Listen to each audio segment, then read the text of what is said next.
This is Wilson's Arch. This bridge crosses the valley that separates the upper city from the Temple Mount. It was used by priests and other functionaries on their way to and from the temple. The lower aqueduct, which brought water to the temple from En Etam and Solomon's Pools south of Bethlehem, also passed over the arches of this bridge.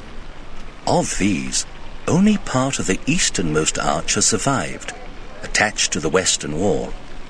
The arch is named for the British explorer Charles Wilson, one of the first to survey Jerusalem.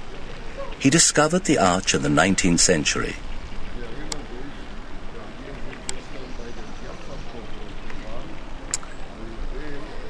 Okay, we're gonna get David's tomb.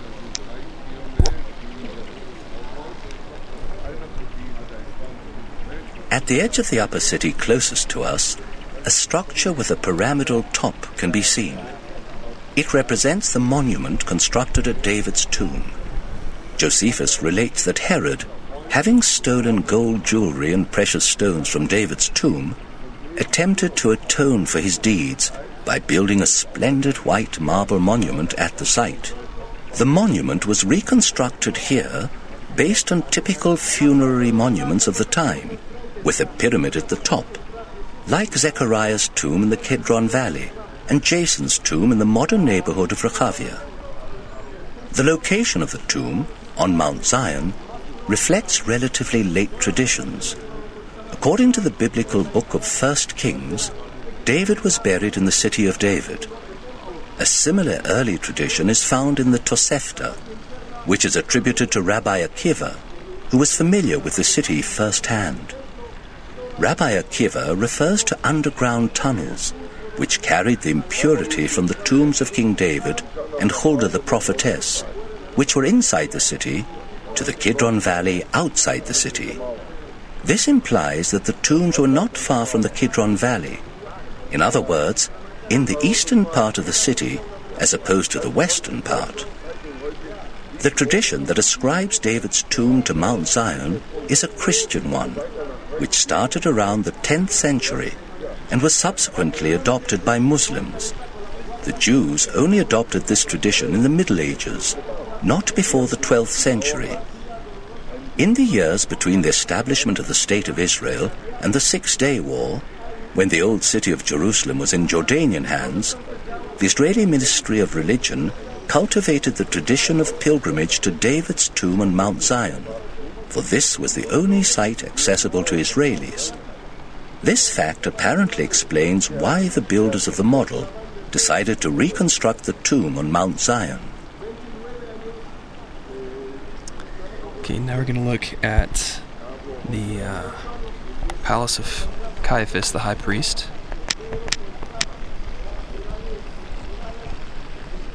Just next to Between you and Herod's palace, close to the city wall, you'll find a large square building consisting of several courtyards surrounding a prominent building, with another courtyard in the center. This is the palace of the high priest Joseph Caiaphas. According to the Gospels, Jesus was imprisoned here the night before his crucifixion. Between Caiaphas's palace and the city wall, the launderers' district was reconstructed on the basis of evidence from the Mishnah and the Palestinian Talmud regarding Gentile launderers who worked in the upper market. The various stages of laundering wool were performed using toxic substances, which gave off sharp odors. For this reason, in ancient cities, launderers always worked near the city's fringes. This is why the builders of the model put this district at some distance from the market.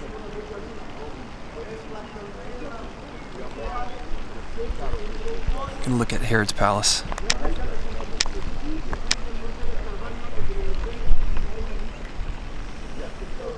Herod's palace is larger and grander than any of the buildings in the upper city. It is a rectangular complex, enclosed within 15-meter-high walls with decorative towers at regular intervals.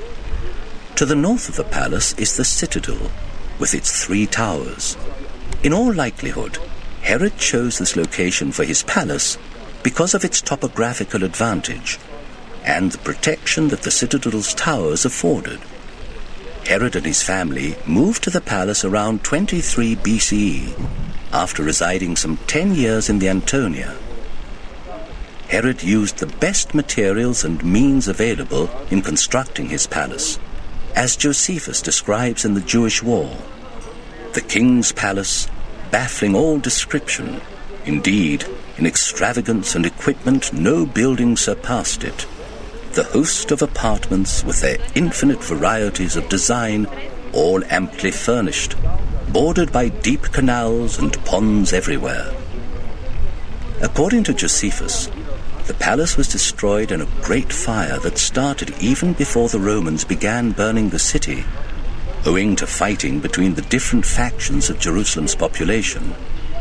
Though there was little chance that the palace would ever be found, remains of its massive foundations have nevertheless been discovered, making it possible to estimate the palace's size at around 330 by 130 square meters, more than 10 acres, an enormous area indeed. Now the market, right next to the palace.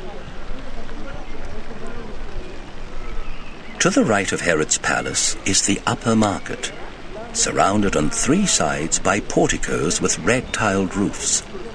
You can almost imagine the hustle and bustle of the market, its porticos crowded with vendors' stalls. The reconstruction of the market was based on the agora of the Hellenistic city of Priene in Turkey. Its location was inspired by an event described by Josephus. One day in 66 CE, just before the outbreak of the Great Revolt, the Roman procurator Gessius Florus spent the night at Herod's palace in Jerusalem. The next day, he set up a tribune in front of the palace and ordered the Jewish leaders to hand over all those who had cursed him for seizing funds from the temple treasury.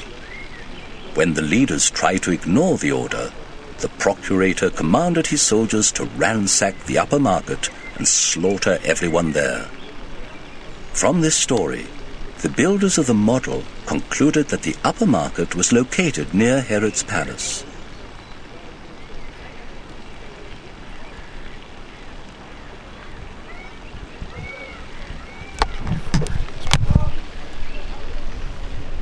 Hasmonean Palace. In the corner of the upper city, closest to the Temple Mount, a number of public buildings are visible, which were reconstructed on the basis of Josephus's testimony. The most prominent one is the Hasmonean Palace, which faces the Temple Mount. Its pagoda-like towers were made to resemble contemporaneous towers discovered at Petra. Josephus tells an amusing story about King Agrippa II, the last Jewish king to rule before the destruction of the temple, who renovated and enlarged the palace. It seems that thanks to the palace's excellent location and impressive height, it was possible to see the entire city from it. According to Josephus, the king, while lying about in his palace, used to sneak glimpses of what was going on in the temple, especially the offering of sacrifices. This was forbidden, and it made the leaders of the nation very upset. So they built a tall wall to block the king's view. Agrippa's response was quick, and the matter ultimately came before the Emperor Nero in Rome, who, as it turns out, ruled in favor of the people. The builders of the model conveyed the possibility of peeking into the temple in an original way by creating the pair of towers seen here. Behind the palace, closer to where you are standing, you can see the palace of Hananiah, the high priest. Both of these palaces were burned by the Romans at the beginning of the revolt. To the right of the Hasmonean Palace is a large area surrounded by porticos. This is the Xystus, where turbulent public meetings were held just before the outbreak of the revolt. It was here that King Agrippa II delivered his famous speech in 66 CE, in which he tried, unsuccessfully, to persuade the inhabitants of the city not to revolt.